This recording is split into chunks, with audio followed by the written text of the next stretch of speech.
All right, just first off, really proud of our players, the work they put in this week.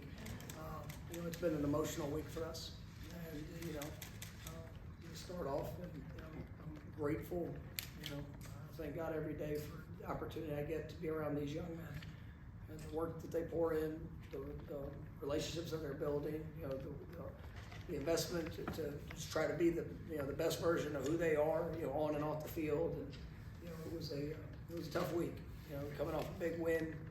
Obviously, hearts are with Ethan and the fight that he's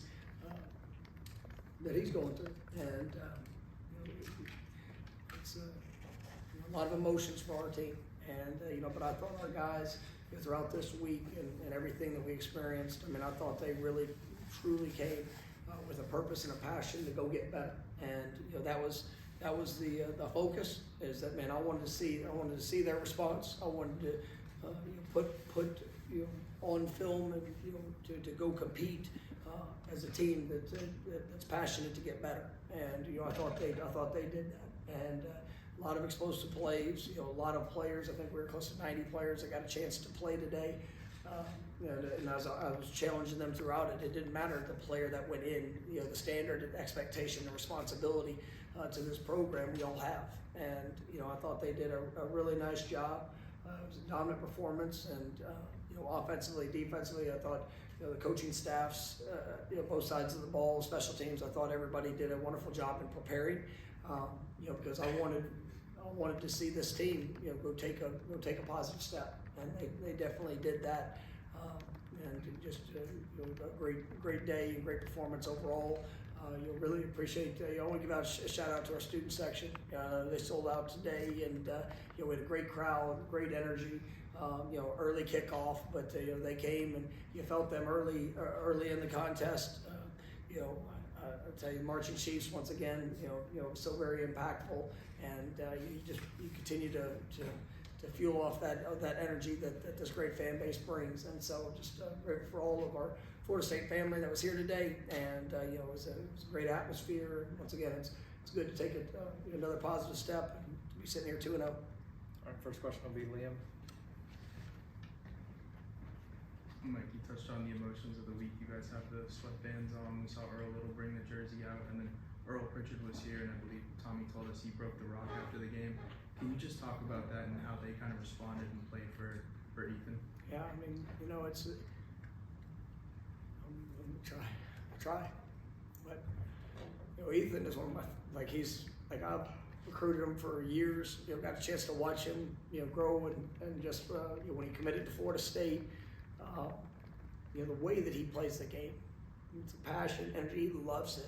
Absolutely loves it, and. To know that right now that's taken away from him, in a senseless act, and something that just you don't always know why, and you don't always know why you have to go through things in life. You don't understand the reasoning, but I do believe that God has His hand over Ethan and this football team and just all the relationships. But to have Earl here today, he's a wonderful man, and he is. Being with him, I know it's so very hard, and I know it's so hard, for anybody to have to go through. But he told me earlier in this week. He said, "I know where my boy wants to be, so I'm gonna go stand in his place for him." And to see the team and just the embrace for that, it's special. Brandon? The maturity of this team from this whole week to come out and play this way, play this style, and play this focus. I'm sure you're proud of it, but I guess what does it say about this group and what they're becoming? Well, they, like I told them, everybody can desire an identity, and any team right now, is they're talking about wanting to win championships. They're talking about wanting to be the best. They're talking about these great players that they say they want to become. People will, they'll hear you when you talk. Right, but they'll listen by your actions. And I thought that this team, with their actions, right, showed a little bit more in depth of what they're capable of. Because they didn't let up. And, next week we got a bye week, and I can promise you we're going to go to work. I can promise you we're going to push, we're going to challenge. It's every day we've got to continue to elevate. As we know, there's great challenges ahead. And last week I didn't get enamored by the opponent we played. I focus on our team and the great individuals I get to coach. And, the expectations and the belief in what I think that they can do.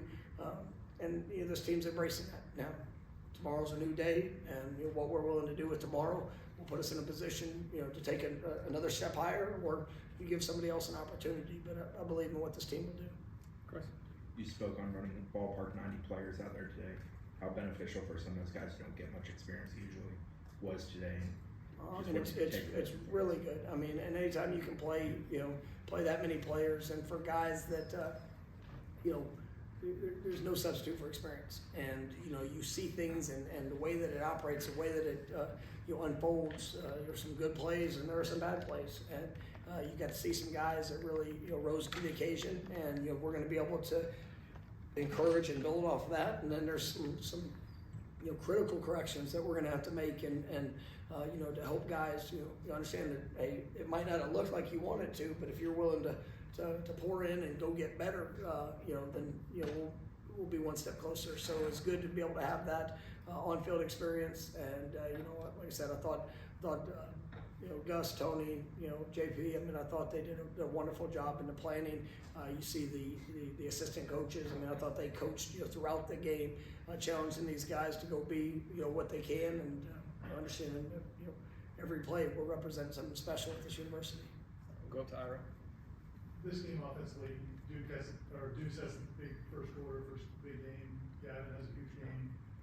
Do you guys know who's going to have the big game going into a game, or is it evolved just the way it is? Well, I mean, you never exactly know, where those opportunities are going to show up. But it's like you challenge players. You never know exactly when, but when it does, you have to be ready. And I thought Deuce was remarkable. I mean, he showcased what we get to see in practice. His speed, length, playmaking ability. I mean, that was an incredible touchdown catch. Great ball by Tommy to keep it on the outside where it's Deuce or nobody. And I mean, that was a thing of beauty. Obviously the long 80-yard touchdown. I mean, that was just speed, and Tommy, put the ball out there for Deuce to go get it, and he did. And so, I really like what I'm seeing from them. I like what, obviously with Roydell down, Gavin got, a little bit bigger workload and was, I think he had 3 touchdowns today, very productive, in with his opportunity. The offensive line, was dominant today, and they needed to be, but you look, defensively, it's really the same, it's the same thing. It's, you never know, as you have a team that's going to try to attack a variety of different ways, but it was good to see us create a couple takeaways. You had the 2 interceptions. You felt the guys flying around, some big hits. And so it was a good game with complimentary football.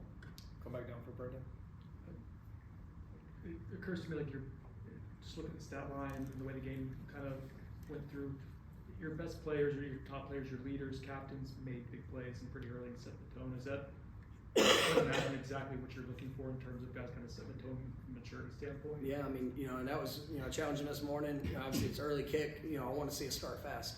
And, the great thing, practice in the morning. So you get up, you get ready to roll, and, but the mentality, the intensity, being able to rise up. And, there was a, that first drive offensively, we had to overcome, we missed on a couple of third down opportunities, took some fourth down conversions, but being able to finish in the end zone was big. And, and then as we progressed, we got to stop, big play offensively, and you felt this team, fighting for each possession, and, was able to jump out early, and which obviously allowed a lot of people to be able to play and contribute.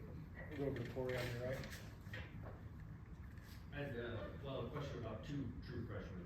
Kevin Sperry, what did you think of his performance? And then the block that Boggs had.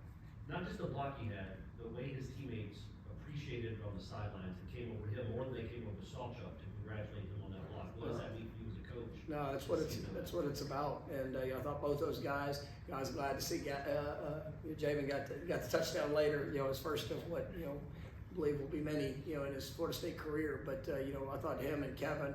I was really proud of Kevin. And Brock got in there, got a chance to do some things.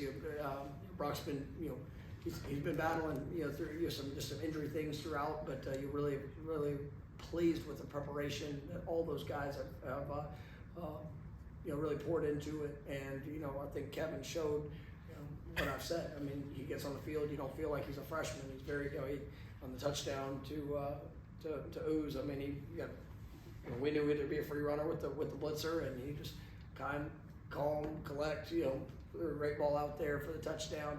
The block by Javen was really impressive. They're on the 4th down, and just he's got his route, and he preliminarily was open, but the first read got it to the back, and he went and did what he needed to do for his teammates. And it's everybody wants the ball at receiver, skill positions, but when you're willing, when the ball doesn't come to you, and you're still willing to make those effort, I say unselfish plays. I mean, it's big, and I think you saw the appreciation from his teammates when you're willing to give for the benefit of others, and that represents Florida State football. All right, we'll go a couple more. Back to Ira. With so many different pieces, I think we've seen now over the last couple of years of college football, as these rosters change so much, it's difficult to know the chemistry, culture, all that's going to be like. What do you think's been the key to this group, the way they've all kind of rallied around each other? Where do you think that came from? Well, I mean, I think it's a lot of the the DNA of who they are. They came in eyes wide open, and that's players that came back. That's high school players that came in, transfers that joined our program. There's no exception. Like if you don't have that desire, and I mean everybody's got desire, but if you're not willing to put into action the work, the investment, the sacrifice for to go win and to represent Florida State and to be a part of this team and this program, then it wasn't going to work.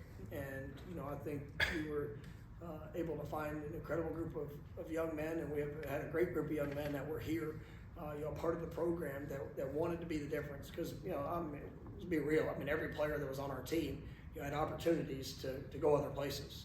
Like that's the new age of college football.